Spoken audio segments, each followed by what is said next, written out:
Hello good evening. मी उर्मिला माझ्या आणखीन एका मराठी ब्लॉगमध्ये तुमचं स्वागत आहे। आजचा दिवस तुम्हाला सुखाचा, समृद्धीचा आणि आरोग्याचा जावो ही ईश्वर चरणी प्रार्थना आणि माझ्या सर्व यूट्यूब फॅमिलीला माझ्याकडून आणि माझ्या परिवाराकडून खूप खूप अशा शुभेच्छा। तर चला, संध्याकाळची वेळ झाली, आता 5:30 वाजले। तर 5 वाजता व्हिडिओला सुरुवात केली आहे। आज होळी, तर होळीची खूप सारी तयारी। तर आमच्याकडे ना पुरणपोळी काय करत नाही होळीच्या दिवशी, धुलीवंदनच्या दिवशी पुरणपोळी करतात। तर आमच्याकडे आज काय स्वयंपाक करतात हे मी तुम्हाला या व्हिडिओतून दाखवणार आहे। तर सुरुवातीला आहे ना सडा रांगोळी झाली बाहेर, आता उंबरठे पण करते दीदी, आणि मी आहे ना वरण भाताचं कुकर लावलेलं आहे। तर चला, व्हिडिओ स्किप न करता पूर्ण बघा। तर बघा, इथं मस्त असं वरण झालंय। वरणाला फोडणी दिली मी, एका साईडला एका शेगडीवरती ना भात पण शिजतोय, आणि दीदी ना उंबरठे पण करते। तर उंबरठे पण झाले, रांगोळी पण काढली बघा, मस्त अशी रांगोळी काढली अंगणामध्ये, सडा पण टाकून झालाय। आणि चला आता घरामध्ये भज्यांचं पीठ कालून घेते मी।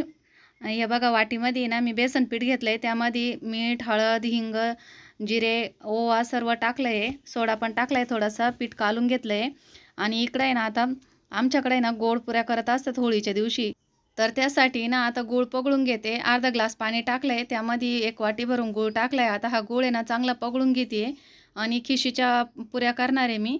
तर त्यासाठी ना हे खिशीसाठी घेते मी गूळ पगळून। तर बघा, मस्त असा गूळ पगळून झालाय। आता यामध्ये ना आपल्याला गव्हाचं पीठ टाकायचं आहे आणि खिशी घ्यायची आहे, आणि यामध्ये ना थोडंसं वेलची पूड आणि जायफळाची पूड ते पण टाकते मी। तर हे बघा, वेलची पूड आणि जायफळाची पूड टाकली का छान असे सुगंध येतो आणि चव पण छान लागते त्याची। तर बघा, मस्त असं पाणी उकळलंय आपलं, त्यामध्ये आता गव्हाचं पीठ टाकून देते मी, आणि लाटण्याने असं खिशी घेते, म्हणजे गठुळ्या व्हायच्या नाही। तर हे असं करून घ्यायचं, आणि खिशीच्या आहे ना गोड पुऱ्या खूप भारी लागतात खायला, खूप नरम होतात। तर हे बघा, असं करून घेते का। हे पीठ बी आहे ना रेशनचं पीठ आहे माझंवालं, त्यामुळे आहे ना थोड्याशा चिरल्या होत्या पुऱ्या, पण बाकी नरम आल्या होत्या, खायला चांगल्या लागल्या होत्या। तर रेशनचे गहू होते ना आमच्याकडं, त्याच्याच केल्या होत्या मी। तर बघा, आता आहे ना खिशी घेऊन ठेवते मी, मस्त अशी खिशी घेते। खिशी घेतल्यानंतर आहे ना हाताला सोसवलाच इतपत गार झालं का हाताने मळून घ्यायचं आहे चांगलं। तर मस्त मळलं जातं, थोडंसं गरम असतं ना, त्यामुळे ना चांगलं मळून होतं। तर हे बघा, एवढं पीठ आहे ना मी मळून घेतलं, 1 वाटीचं आहे ना एवढं पीठ झालं आहे। तर आता आहे ना 15 मिनटासाठी आपल्याला हे पीठ आहे ना असंच झाकून ठेवायचं आहे एक भांड्याखाली, म्हणजे ना चांगलं मऊसूत होतं। तर आता 15 मिनटं झाली। आता आहे ना पोळपाटाला तेल लावून घेतलं मी, आणि चांगलं मळून घेते पोळपाटावरती, आणि छोटे छोटे गोळे करून आहे ना लाटून घ्यायचं आहे।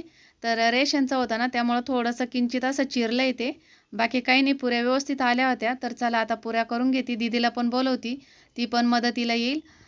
इकडे ना तेल पण तापलं होतं, त्यामध्ये ना कुरडई पापड तळून घेतले मी। त्यानंतर आता आहे ना पुऱ्या तळून घेते सॉरी। तर पुऱ्या तळण्यासाठी तेल पण व्यवस्थित तापलेलं आहे, ते पण तळून घेते। दीदी पण मदतीला आली, ती पण पुऱ्या लाटू लागते मला, आणि याच्यानंतर आहे ना साध्या पुऱ्या पण करायच्या आहे आम्हाला, तर त्या पण करून घेतो। बघा, दीदी मला आहे ना मदत करते पुऱ्या लाटायला।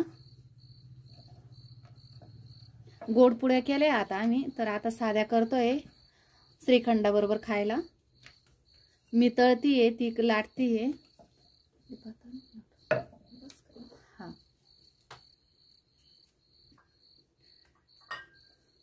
तर आमच्याकडे आहे ना पुरणपोळी काय करते नाही ह्या सणाला, म्हणजे धुलीवंदनच्या दिवशी पुरणपोळी करत्या। होळीच्या दिवशी ना गोड पुऱ्या, वरण भात, भजे, कुरडई असा मेनू राहतो। तर भरपूर ठिकाणी पुरणपोळी करता, पण आमच्याकडे करते नाही, आमच्याकडे धुलीवंदनलाच करत असतात। काय शास्त्र आहे हे मला बी माहीत नाही, पण आमच्या सासूबाई काही करत नाही, त्यामुळे मी पण करत नाही। तर चला, आता आहे ना पुड्या तळून घेते, अजून भजे करायची मला, त्यानंतर होळी पेटवायची। तर आता पुड्या तळून घेते मी, तेल तापलंय।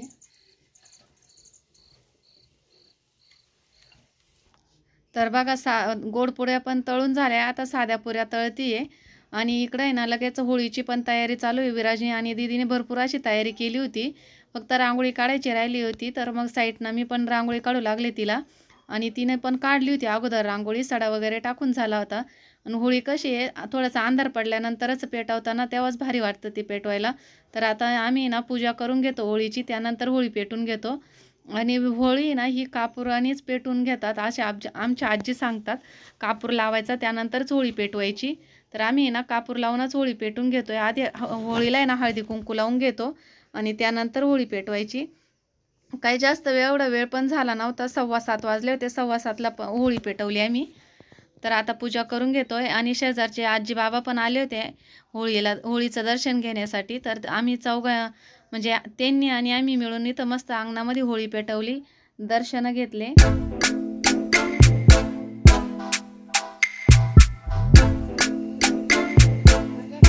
इकडून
तर बघा अशा पद्धतीने ना आम्ही गावाकडं मस्त अशी होळी साजरी केली आहे. तर तुम्ही कशी केली तीही कमेंटमध्ये सांगा. आणि आजच्या व्हिडिओची एंडिंग आहे ना इथंच करणार आहे. व्हिडिओ कसा वाटला हेही कमेंटमध्ये नक्की सांगा. आवडल्यास लाईक करा, शेअर करा आणि कोणी माझ्या चॅनलवर जर नवीन असाल तर सबस्क्राईब करायला अजिबात विसरू नका. स्वस्त खा आणि मस्त राहा आणि नवीन नवीन आमचे व्हिडिओ बघत राहा. धन्यवाद. भेटू पुढच्या व्हिडिओ.